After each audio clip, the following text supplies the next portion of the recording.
और जब वो तारीख जहां निश्चित करे वहां हम इस ज्ञान को लेकर के आने के लिए तैयार है, क्योंकि राज्य ने हमें इसीलिए तैयार किया। हमारी किरंतन वाणी साक्षी देती है, सकत बखत ऐसा हुआ सबन छोड़िया ईमान, अरवाह करे कुर्बानियां म होवे मोमिन। सकत बखत आएगा, सबन छोड़िया ईमान, अरवाह करे कुर्बानियां। जो परम धाम का सुंदर साथ होगा, जो सच्चे ब्रह्म सृष्टि होंगी, कुर्बानी करेंगे। जैसे 12,000 मतलब उसमें कई हजार सुंदर साथ थे दिल्ली में। दिल्ली के बाहर बाग में सब लोग इकट्ठे हुए, श्री जी स्वयं थे। सब सुंदर साथ को कहा अब हमें क्या करना है औरंगजेब को संदेश देने के लिए।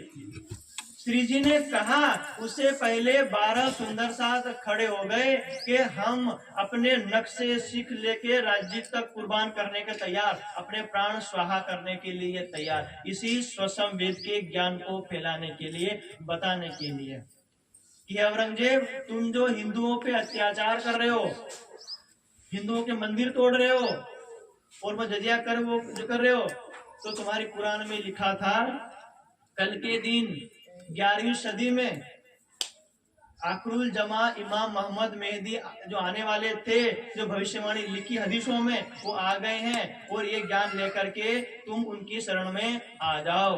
ये संदेश लेके हमारे 12 सुंदर साथ तब भी वहां गए थे। वो हमारे श्री वितक साहिब में हस्तलिखित, आज हमारे जो पास है वो कंप्यूटर में लिखित है, लेकिन हस्तलिखित आज भी बंगलाजी दरबार में रखी हुई हस्तलिखित है। वो गुमट जी में भी जो हमारे जो मतलब वाणी है वो भी हस्तलिखित है। अर्थात विक्रम संवत 1751 में जब इसकी जिल्द बनी थी तब 18,758 चौपाइयां थी। आज 2025 में भी उसमें 18,758 ही चौपाई है। एक भी ह्रस्व दीर्घ एक शब्द मतलब कम न्यून हुआ नहीं है। बाकी चारों वेदों को छोड़ करके जितने पुराण हैं, जितने कुरान हैं, सब में मिलावट, यहाँ तक कि जो आचार्य जी खुद भागवत कर रहे हैं, उस भागवत में भी दुनिया भर की मिलावट है, दुनिया भर की मिलावट है। वेद का ज्ञान और उसके में भागवत का ज्ञान दोनों का मेल खाता ही नहीं। एक ये 5वां वेद ही हमारा सुषम वेद है। चारों वेदों को और इस 5वें वेद को लीजिए, एक भी अक्षर विरोध में नहीं है।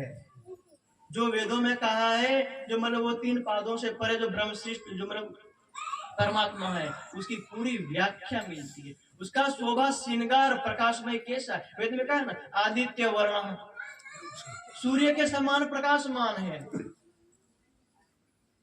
तमेव भांतम अनुभाति सर्वम, के परम धाम में सूर्य चंद्रमा कोई नहीं चमकता है। राज्य के स्वयं के उनके नखों से, उनके रोम रोम से ऐसा प्रकाश निकलता है, ऐसे दिव्य प्रकाश से पूरा परम धाम प्रकाश। और शास्त्रों में पहले से लिखी हुई, ऐसाम इंद्रो युवा सखा, युवा है और उसी को हम अपने संप्रदाय क्या बोलते हैं, श्री युगल किशोर। युगल है वो, किशोर स्वरूप है, और वही किशोर शास्त्रों में युवा स्वरूप में। तो शास्त्रों की रहस्यों की बात बताने के लिए ये 5वां स्वसम वेद है। और इसी स्वसम वेद को पढ़ेंगे, लिखेंगे तो ही शाश्वत दिव्य अखंड परम धाम का ज्ञान पता लगेगा। नहीं तो चाहे भागवत सुनो, चाहे दुनिया का कोई ग्रंथ सुन लो, मृत्यु लोक छोड़ोगे तो स्वर्ग लोक जाओगे, स्वर्ग लोक से फिर वापस मृत्यु लोक में आएंगे। इसलिए एक हमारा शाश्वत ये ग्रंथ है। इसलिए ये तो इस केवल एक व्यक्ति ने फर्ज कहा, कल जाके ये बात बड़ी, विवाद बड़ा हुआ, सारे सनातनी एक हो गए, जैसे अभी कुंभ के मेले में है। और हमें जब वो विक्रम संवत 1735 था, अभी ये ईस्वी सन 2025 है, और उन्होंने कहा कि आ जाओ। वो बोलेंगे भाई कुंभ का मेला तब भी था और कुंभ का मेला आज भी है, आ जाओ। बताओ कौन तैयार होगा? पढ़े लिखे साधु संत जो मतलब दिल के निर्मल होंगे, उनके लिए, जिन्होंने शास्त्रों को पढ़ रखा होगा, तो वो भी समय आ गया। इसलिए स्वामी जी जो फटाफट किताब लिख रहे हैं, फटाफट किताब लिख किसे लिख रहे हैं? तुम्हारी झोली में जितने हथियार रहोगे, एक के बाद एक छोड़ोगे।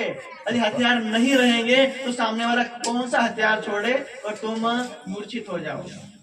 भले लक्ष्मण अपने सोचते कि मैं तो भगवान राम का भाई हूँ, भगवान राम का भाई हूँ, पर रावण के बेटे का बाण आया, मूर्छित कर दिया। वो होश में नहीं थे, वो संभल पाए उसी पहले वो उसने वहां छोड़ दिया अस्त्र, तो वो लग गया, तो हनुमान जी को सहायता करनी पड़ी। सोचो, भगवान के भाई की सहायता एक हनुमान जी कर रहे हैं, तो हम किससे सहायता लेंगे? जो हमारी नकल के नकल तिनको ए हाल, हम पीछे पांव क्यों दें, हम सिर नूर जवान। जब दुनिया के ये जो ब्रह्मा विष्णु के जिसके पे महर होती है वो हमें चुनौती दे रहे हैं, इस अक्षर पुरुष का कोई अस्तित्व नहीं है। वही स्वप्न में यहाँ से बैठ के देख रहा कि एक हो अहम भविष्यम, मैं एक हूँ अनेक हो जाऊं। तो स्वप्न का ब्रह्मांड के आचार्य वो जो हमें दे रहे हैं, हमारे सिर नूर जमाल, तो हमें राज्य कह रहे कि हम पीछे पांव क्यों दें, हमें कोई चुनौती दें और हम चुप हो जाए, तो ये तो हमारे सुंदर साथ होने पे कलंक है। तो इस कलंक को रहने देंगे नहीं, जैसे ज्ञान से लड़ लेंगे, ज्यादा क्या हो जाएगा, हारने का कोई अस्तित्व हमारा है ही नहीं, हमारा ज्ञान ही शाश्वत है। जब हमारे पूर्वज नहीं हारे थे, ना औरंगजेब से हारे, ना हरिद्वार के मेले में हारे, ना आज तक कभी नहीं हारे, और फिर जब तक ब्रह्मांड रहेगा तब तक कभी भी सुषम वेद के छत्र छाया में राज्य के आशीर्वाद से, प्राणनाथ जी के आशीर्वाद से कभी हारेंगे भी। इसलिए नाम है श्री विजय अभिनंदन। विजय साक्षात जिसका अभिनंदन करे वही बुद्ध निष्कलंक है, जिसके नाम में विजय हो। विजयाभिनंदन, विजयाभिनंदन जिसके नाम में विजय हो, साक्षात विजय श्री ही उनका तिलक करने के लिए यदि हो तो उनकी छत्र छाया हमारे सिर पे हो। यही वेद को रात दिन पढ़ने वाले हो, इसी को हम मानने वाले, इसी की आरती पूजा पाठ करने वाले, इसी की परिक्रमा करने वाले हम सुंदर साथ, तो ये चुनौती स्वीकार करते हैं। बोले श्री प्राणनाथ की जय।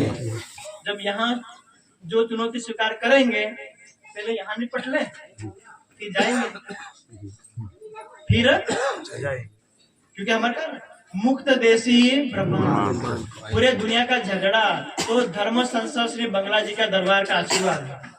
इसलिए शायद राज्य में उधर झांसी से सीधा पन्ना जी ले गए। हमारा पन्ना जाने का प्लान था नहीं, हमारा यह था कि झांसी से जल्दी से आ जाए, जल्दी से वीडियो शूटिंग करें और फिर उसमें वो करें, लेकिन हमें राज्य बोले नहीं, तुम पहले पन्ना जाओ, पन्ना का आशीर्वाद के बिना कुछ होता नहीं। महाराजा 17 साल जी भी वो अफजल खान से लड़ने गए थे, तो श्री जी का आशीर्वाद लेने के लिए पन्ना जी आए थे। उन्होंने भी यही कहा था, हमारा आखिरी प्रणाम। बस श्री जी ने कहा वो भाई तुम पन्ना की धरती पे आ गए हो, हमारा आशीर्वाद है, जाओ। वो 8000 होगा चाहे 8 लाख होगा। उसके बाद महाराजा छत्रसाल जी एक लड़ाई नहीं, कितनी लड़ाई लड़े, इतिहास गवाह, छोटी मोटी 252 लड़ाइयां लड़े। 200 लड़ाइयां छोटी छोटी थी, लेकिन 52 लड़ाइयां ऐसी ऐसी थी, इसमें मतलब 50,000 कभी 80,000 इतने सैनिक औरंगजेब भेजता था।